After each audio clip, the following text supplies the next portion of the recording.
आज हम शुरू करते हैं ट्रेडिंग अकाउंट का जो प्रैक्टिकल क्वेश्चन है वो कैसे बनेगा। तो हम शुरू करते हैं लेकर के डॉक्टर एस के सिंह की बुक देख रहे हैं। वो किसी के भी किताब हो, अगर हमने फंडा कंसेप्ट समझा है तो ही सवाल बनाने में कोई दिक्कत नहीं आएगी, बिल्कुल आराम से सवाल बनेंगे हमारे, चाहे किसी राइटर की बुक हो। फिलहाल हमने पिकअप किया है डॉक्टर एस के सिंह की किताब। बहुत अच्छे अच्छे क्वेश्चन है इसमें। हमने एक शॉर्ट टाइप क्वेश्चन पिकअप किया है कि क्या इस तरह के सवाल दिए रहेंगे, हम कैसे बना सकते हैं। तो देखते हैं, क्वेश्चन दिया हुआ है यहाँ पर और इसको कह सकते हैं क्वेश्चन नंबर 1। ये शॉर्ट टाइप क्वेश्चन है और इस तरह की हमारी इंफॉर्मेशन दिए गए हैं। ये बैलेंस ही दिए गए हैं, हालांकि ट्रायल बैलेंस बना नहीं है। अगर हम चाहते तो इससे ट्रायल बैलेंस बना सकते थे, एक्स्ट्रा मेहनत करने की जरूरत क्या है। जब ऑलरेडी बैलेंस दिया है तो हम लोग बैलेंसेज लेकर भी फाइनल अकाउंट बना सकते हैं, यानी ट्रेडिंग अकाउंट या पीएल अकाउंट बैलेंस शीट बना सकते हैं। तो on the basis of given information we have to prepare trading account. ऐसा क्वेश्चन में ही कहा कि हमें ट्रेडिंग अकाउंट बनाना है और ये इंफॉर्मेशन से दिए गए हैं। हम सब जानते हैं इसको बनाने के लिए क्या करेंगे, हम लोग एक फॉर्मेट तैयार करेंगे इसका, और सबसे टॉप पर क्या लिखा जाएगा, ट्रेडिंग अकाउंट। इस क्वेश्चन का सॉल्यूशन यहाँ पर दिया हुआ है। तो ट्रेडिंग अकाउंट, और जो बुक में दिया होता है किसका है, trading account of dot dot हमने लिखा है। क्योंकि इस क्वेश्चन में किसका है ये नहीं दिया हुआ, बट रियल लाइफ में किसी न किसी का तो जरूर होगा। तो हमने सिखाने के लिए आपको दे रखा है, ऑफ के बाद डॉट डॉट कर दिया। उसके बाद जो दूसरी लाइन होती है ब्रैकेट में, उसके नीचे वो किस ईयर का है, किस अकाउंटिंग ईयर का है, उसका मेंशन करना बहुत जरूरी है। तो वो लाइन नीचे लिखी गई है, फॉर द ईयर एंडिंग 31 मार्च 2020। हमने अपने से लिख दिया है, हालांकि इसको मिटा सकते हैं। तो जो क्वेश्चन में डेट रहेगा, ईयर रहेगा, आपको वही डालना है। फिलहाल नहीं है, हम लोग डॉट डॉट डॉट डॉट कर सकते हैं। अक्सर क्वेश्चन में होता है, कहीं अगर नहीं है क्वेश्चन में तो हम लोग उसको छोड़ सकते हैं, लेकिन ये लाइन लिखना बहुत जरूरी है। ये लाइन ऐसा मत करना है क्वेश्चन में तो दिया ही नहीं है तो हमने लाइन छोड़ दी है। वो लाइन लिखने बहुत इंपॉर्टेंट है। अगर डेट दिया है तो आप डेट डालोगे, डेट नहीं दिया है तो आप छोड़ देना। इससे ये पता लगेगा कि ये जो ट्रेडिंग अकाउंट है किस ईयर एंडिंग के लिए है, किस अकाउंटिंग ईयर के लिए। तो ये हमारे फॉर्मेटिंग हो गए। और ये जो ट्रेडिंग अकाउंट है डिवाइडेड ये 2 पार्ट्स, ये 2 साइड्स में है। लेफ्ट साइड हमारा डियर साइड है और राइट साइड हमारा शेयर साइड है। पहले हम सारी बात कर चुके हैं इस पर। अब देखते हैं, हम ये भी बात कर चुके हैं कि ट्रेडिंग अकाउंट के डियर साइड में कौन कौन आइटम जाते हैं, सारी बात हमारी हो चुकी है। और ट्रेडिंग अकाउंट के शेयर साइड में कौन कौन सा आइटम हम लोग लिखते हैं, बिल्कुल आप परिचित हो इससे। अब देखते हैं क्वेश्चन को। क्वेश्चन में देखते हैं वो कौन कौन सा आइटम दिया है। इन्हीं आइटम्स में से हमें कुछ को लेके जाना है डियर साइड में और कुछ को लिखना है शेयर साइड में। जैसा कि हम जानते हैं कि पहले डियर साइड के सबसे टॉप लाइन में सबसे ऊपर ओपनिंग स्टॉक लिखा जाता है। तो देखते हैं क्वेश्चन में, खोजते हैं कहाँ है ओपनिंग स्टॉक। तो ओपनिंग स्टॉक हमें यहाँ पर दिखाई पड़ रहा। सबसे पहली लाइन डियर साइड का ओपनिंग स्टॉक हमें मिल गई है और हमने वहाँ इसको लिख दिया है ओपनिंग स्टॉक। फिगर यहाँ पर है 50,000, हमने उसको लिख दिया।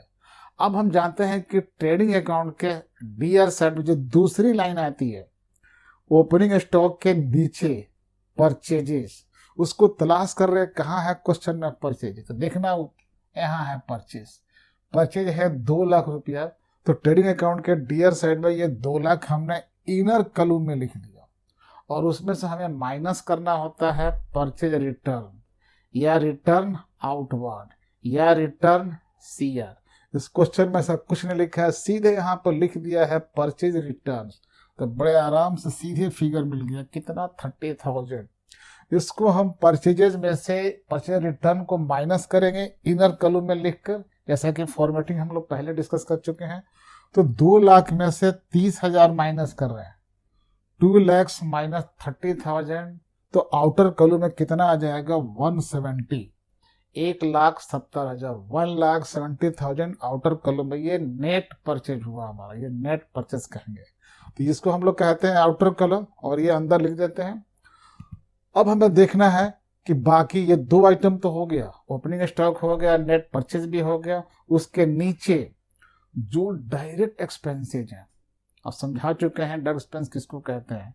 माल को खरीदने से लेकर के गोदाम तक या फैक्ट्री में लाने तक सारे खर्चे और जब उत्पादन हम लोग करते हैं, प्रोडक्शन, अगर फैक्ट्री है तो फैक्ट्री के सारे खर्चे, प्रोडक्शन के सारे खर्चे, चाहे किसी भी नाम से आप पुकारिए उसको, अगर हमको लगता है सुनने से पढ़ने से कि फैक्ट्री का खर्चा है, प्रोडक्शन का खर्चा है, माल को लाने का खर्चा है, तो सब के सब ट्रेडिंग अकाउंट के डीआर साइड में लिखेंगे। तो देखते हैं, ढूंढते, एक वर्ड यहाँ पर मिला, कैरेज इनवार्ड। ये कैरेज इनवार्ड डायरेक्ट एक्सपेंस है, माल खरीदा और उसको कैरी करके अंदर लाया यहाँ, तो ये आएगा डेबिट साइड में। यहाँ पर कैरेज इनवार्ड आ चुका, कितना है 2000। अब इसको हम ऐसा कट कर दिया। देखते हैं ड्यूटी पेड, ये नहीं लिखा है ड्यूटी किस पर पेड। तो नॉर्मली जब आगे पीछे न लिखा हो क्लियर, तो ड्यूटी पेड करते हैं हम जब माल लेके आते हैं या फिर उत्पादन करते हैं। तो उत्पादन करते हैं तब भी डायरेक्ट, अब माल खरीद कर लाए हैं उस पर ड्यूटी पे किए हैं तब भी डायरेक्ट, और ये भी जाता है ट्रेडिंग अकाउंट के डेबिट साइड में। तो आ गया ट्रेडिंग अकाउंट के डेबिट साइड में कितना है 10,000, और इसको हमने यहाँ से कट कर दिया। अगला आइटम देखते हैं कि वेजेस लिखा है। जब वेजेस लिखा हो तो ये फैक्ट्री का है, या माल लोड करने का है, अनलोड करने का है नॉर्मली। तो जो फैक्ट्री के एक्सपेंसेज हैं वो ट्रेडिंग अकाउंट के डीआर साइड में आएंगे। और यहाँ आगे आए वेजेज अकाउंट, कितना आ गया 22,000, 22,000। तो इसको भी हमने यहाँ से हटा दिया।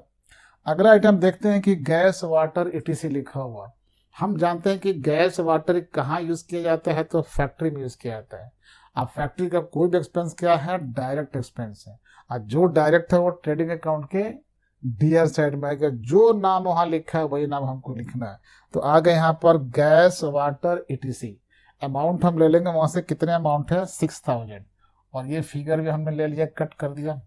जो फिगर हम ले रहे हैं, जो फिगर यहाँ से पिकअप करते हैं, उसको हमने एक निशान लगा दिया, इस पता जानने के लिए कि हो चुका है।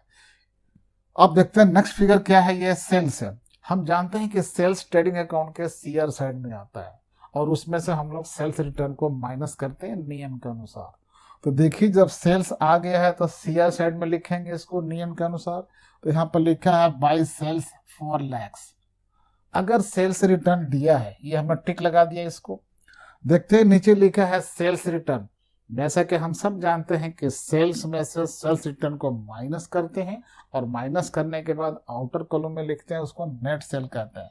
तो 4 लाख में से 40,000 हमने माइनस कर दिया। 4 lakhs minus 40,000 is equal to 360,000। 3,60,000 हमारा आ गया। आउटर कॉलम में हमने इसको यहाँ पर लिख दिया है। तो ये भी हमारा काम खत्म हो गया। सेल्स रिटर्न भी हमने ले लिया।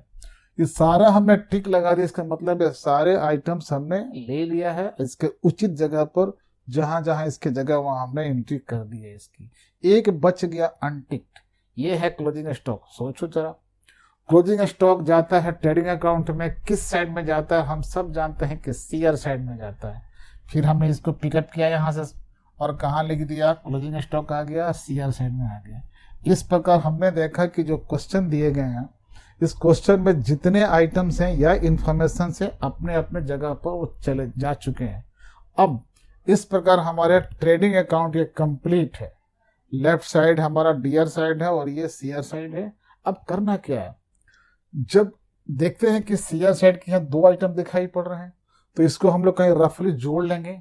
रफली जोड़ लेते हैं तो आता है 3,90,000, और इसको भी हम कहीं रफली ऐड कर लेंगे। यहां से लेकर यहां तक हम ऐड कर लेंगे। तो जब इसको ऐड करेंगे, तो जब ऐड करोगे तो कहीं रफली ऐड कर लेना, तो ये आएगा 2,60,000, और ये CR का टोटल आ रहा है 3,90,000। हमें निकालना है ग्रॉस प्रॉफिट या ग्रॉस लॉस। तो कैसे निकलेगा, एक वर्किंग हमने कर लिया। देख रहे हैं कि CR साइड का टोटल अधिक है और DR का टोटल कम है। तो CR के टोटल में से हम DR का माइनस कर देंगे तो निकल जाएगा ग्रॉस प्रॉफिट। तो एक वर्किंग नोट में लिखा गया है GP यानी gross profit is equal to total CR minus total DR। अब टोटल CR आया है 3,90,000 का, और उसमें से माइनस हमने ये DR वाला कर दिया। ये DR वाला यहां से लेकर यहां तक है फिगर, इसको जोड़ करके हमने माइनस कर दिया कितना में से, 3,90,000 में से। तो जो डिफरेंस आ गया वो हमारा हो गया 1,30,000, और यही ग्रॉस प्रॉफिट है। तो gross profit is equal to total CR minus total DR। तो कर दिया हमने, आ गया ग्रॉस प्रॉफिट, ये है 1,30,000। हम सब जानते हैं कि अगर ग्रॉस प्रॉफिट आएगा तो उसको हम लोग ट्रेडिंग अकाउंट के डीआर साइड में सबसे लास्ट में लिखेंगे। अगर कहीं ग्रॉस लॉस आ जाएगा तो ट्रेडिंग अकाउंट के सीआर साइड में सबसे लास्ट में लिखेंगे। और ग्रॉस प्रॉफिट या ग्रॉस लॉस इन दोनों में से कोई एक आएगा, दोनों एक ही साथ नहीं आ सकता है, ठीक है। अगर टोटल डीआर अधिक होता और टोटल सीआर कम होता तो ग्रॉस लॉस आता, हम लोग इधर लिखते। लेकिन इस दिए गए केस में टोटल सीआर ज़्यादा है और टोटल डीआर कम है, इसलिए हमने टोटल सीआर में से टोटल डीआर माइनस कर दिया तो निकल गया हमारा ग्रॉस प्रॉफिट। और उस ग्रॉस प्रॉफिट को हम ट्रेडिंग अकाउंट के डीआर साइड में सबसे लास्ट में लिख दिया, ग्रॉस प्रॉफिट। कई बार किताबों में लिखता है कि ये जो ग्रॉस प्रॉफिट यहाँ आया है इसको नीचे लिख देते हैं ब्रैकेट में, ट्रांसफर्ड टू पीएल अकाउंट। अक्सर ये ग्रॉस प्रॉफिट हो चाहे ग्रॉस लॉस हो, उसको हम लोग पीएल अकाउंट में, प्रॉफिट एंड लॉस अकाउंट में ही ट्रांसफर करते हैं। तो कुछ लोग लिख देते हैं, उससे पता लगा कि वो वहाँ जाएगा। अगर नहीं भी लिखेंगे तब भी इसका मतलब यही है कि ग्रॉस प्रॉफिट या ग्रॉस लॉस को पीएल में जाना ही जाना है। तो लिखे तब भी, नहीं लिखें तब भी। अगर लिखते हैं तो बिल्कुल वो बुकिश लैंग्वेज हो गई। एनीवे, हमने यहाँ लिखना छोड़ दिया है, कोई दिक्कत नहीं है। ये ट्रांसफर हो जाएगा कहाँ पर, इसके बाद बनता है प्रॉफिट एंड लॉस अकाउंट, तो वहाँ जा चुका है। इस प्रकार हमारे आंसर मिल चुके हैं। इससे पता लग गया कौन सा आइटम कहाँ जाएगा, हमने लिख दिया फॉर्मेट के हिसाब से। ये बात समझ में आ चुकी होगी, एक हल्का सा हमने वर्किंग कर दिया। तो उम्मीद ये बात समझ में आएगी आपको। ध्यान रखना है ये डॉक्टर एसके सिंह की किताब से है और ये शॉर्ट क्वेश्चन में नंबर 1 है, ठीक है। उम्मीद है ये बात समझ में आई होगी, तो एंजॉय करना है इसको, ठीक है। जय हिंद।